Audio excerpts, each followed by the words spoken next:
Shopping malls में सामान होता है, तिजारत के लिए रखा हुआ होता है, तो ज़ाहिर है वो तिजारत के लिए बेचने के लिए रखा हुआ है और उसको ख़रीदा भी गया है बेचने के लिए, तो ये सामान तिजारत है। और जिस तरह शेयर्स की ज़कात वाजिब है सामान तिजारत होने की वजह से, इसी तरह शोरूम्स के माल की ज़कात भी वाजिब है और शॉपिंग मॉल्स के अंदर जो सामान है उसकी ज़कात भी वाजिब है। अलबत्ता शोरूम्स में और शॉपिंग मॉल्स में और किसी और शॉप में जो सामान बेचने के लिए रखा नहीं गया है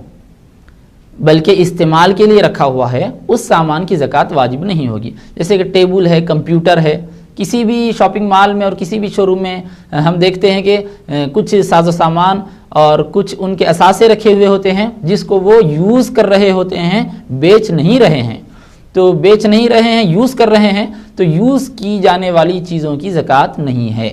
तो शोरूम्स में, शॉपिंग मॉल्स में और शॉप्स में जो माल बेचने के लिए रखा गया हो उसकी ज़कात वाजिब होगी और जो इस्तेमाल के लिए रखा गया हो उसकी ज़कात वाजिब नहीं होगी।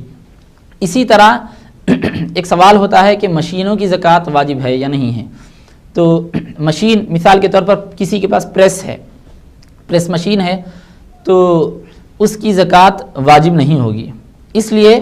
कि प्रेस की जो मशीन है उसको बेचा नहीं जा रहा है बल्कि उसको यूज़ किया जा रहा है, उसको इस्तेमाल किया जा रहा है, इस वजह से